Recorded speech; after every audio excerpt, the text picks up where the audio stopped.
আমার ইসলামী দরদি ভাতৃবৃন্দ, আসসালামু আলাইকুম ওয়া রাহমাতুল্লাহি ওয়া বারাকাতুহু। দিনী ইসলামী ভাইরা, আজ আমি আপনাদের সম্মুখে অনেকদিন পর এসেছি। আজ যে এই ইউটিউবের মাধ্যমে আপনাদের সম্মুখে যে ভিডিওটি নিয়ে এসেছি, এটা খুবই গুরুত্বপূর্ণ ভিডিও। ভাইরা, আজকাল চলতে ফিরতি দুনিয়ায় মানুষের কখন কোথায় পেটে ব্যথা শুরু হয়ে যায়।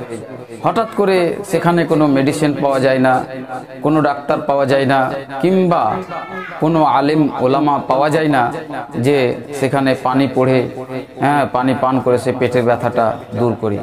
অনেক ভাইরা রাজমিস্ত্রির কাজ করেন, তারপরে কেউ অনেক হয়তো চাষি ভাইরা মাঠে কাজ করেন, কেউ হয়তো কোথাও কাজে কর্মে ব্যস্ত থাকেন।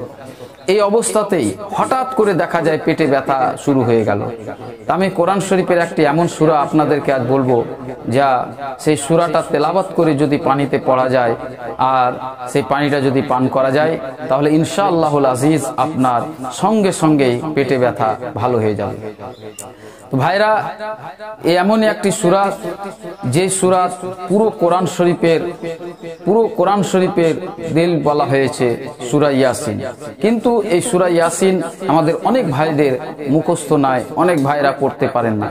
কিন্তু এমন একটি সূরা আছে যা অতি সহজ, যা প্রত্যেক নামাজে, 5 ওয়াক্ত নামাজে প্রত্যেক রাকাতেই এই সূরাটা আমাদের লাগে। সেটা হলো সূরা ফাতিহা। এই সূরা ফাতিহা আমি একবার পড়ছি। আপনাদের যাদের রাজমিস্ত্রি ভাইরা কিংবা কোথাও চাষি ভাইরা যদি আমার এই ভিডিওটা দেখছেন, তাহলে আমার সঙ্গে সঙ্গে এই সূরা ফাতিহা একবার তেলাওয়াত করবেন। তেলাওয়াত করার পর কতবার পড়ে আপনি পানিতে ফুঁক দিবেন। পানিতে ফুঁক দেওয়ার পর যখন আপনি পান করবেন, ইনশাআল্লাহুল আজিজ দেখবেন আপনার সঙ্গে সঙ্গে পেটে ব্যথা ভালো হয়ে যাবে। তো ভাইরা, এই সূরা ফাতিহা এমনই একটা সূরা যে সমস্ত রোগ ব্যাধি বালা এই সূরাতেই থেকেই দূর হয়ে যাবে। ভাইরা, এই সূরাটা আপনি 7 বার পাঠ করবেন। 7 বার পাঠ করে পানিতে ফুঁক দিবেন। আর 7 বার পাঠ করে পানিতে যখন ফুঁক দিবেন, সেই পানিটা 3 নিঃশ্বাসে বিসমিল্লাহ বলে পান করবেন। তাহলে দেখবেন আপনার পেটে ব্যথা ইনশাআল্লাহুল আজিজ ভালো হয়ে যাবে। তো ভাইরা, এই পেটে ব্যথার জন্য আমরা অনেক মেডিসিন করি, কিংবা কারো এমনও পেটে ব্যথা আছে যে পেটে হয়তো পাথর আছে, কিংবা হয়তো কিডনির কোথাও ইনফেকশন আছে, হয়তো কোনো পার্টসের গড়বড় আছে। সেই কারণে হয়তো আমাদের হঠাৎ করে পেটে ব্যথা আরম্ভ হয়ে যায়।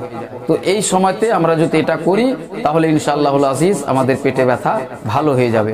তো ভাইরা, আমরা জানি, আমরা দেখি যে আমাদের আলিম ওলামা যিনারা আছেন, আমরা পানি নিয়ে যাই, তিনারা আমাদেরকে পানি পড়ে দেন। সেই পানি পড়া খেয়ে আমরা আরোগ্য হয়ে রোগ আমাদের দূর হয়ে যায়।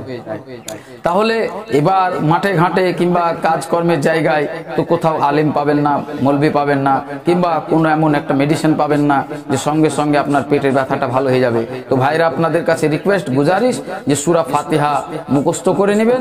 তারপরে যেখানে থাকুন না কেন, আপনার যদি পেটে ব্যথা আরম্ভ হয়ে যায়, আপনি ওই পানি পড়া খেয়ে নেবেন। আর এই পানি পড়া কিভাবে পড়তে হবে সূরা ফাতিহা, আমার সাথে সাথে একবার পড়ুন সূরা ফাতিহা।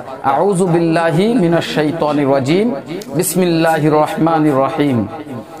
আলহামদুলিল্লাহি রাব্বিল আলামিন, আর রহমানির রহিম, মালিকি ইয়াউমিদ্দিন, ইয়্যাকা না'বুদু ওয়া ইয়্যাকা নাস্তাঈন, ইহদিনাস সিরাতাল মুস্তাকিম, সিরাতাল লাযীনা আন'আমতা আলাইহিম, গায়রিল মাগদুবি আলাইহিম ওয়ালাদ-দাল্লিন, আমিন। এই বলে 7 বার পড়বেন এই সূরা ফাতিহা। 7 বার পড়ার পর পানিতে যখন ফুঁক দিবেন, আর সেই পানিটা বিসমিল্লাহ বলে আবার 3 শ্বাসে আপনি পান করে নেবেন। ইনশাআল্লাহুল আজিজ আপনার পেটের ব্যথা সঙ্গে সঙ্গেই ভালো হয়ে যাবে। তাহলে দিনী ভাইরা, আজ এখান থেকেই যদি ভিডিওটা আপনাকে ভালো লাগলো, তাহলে বন্ধু বান্ধবদের কাছে শেয়ার অবশ্যই করবেন, আর আমাকে লাইক করবেন, আর কমেন্ট করে কিছু জানাবেন যদি কোনো প্রশ্ন থাকে, আর সাবস্ক্রাইব কিনান করবেন। আসসালামু আলাইকুম ওয়া রাহমাতুল্লাহি ওয়া বারাকাতুহু।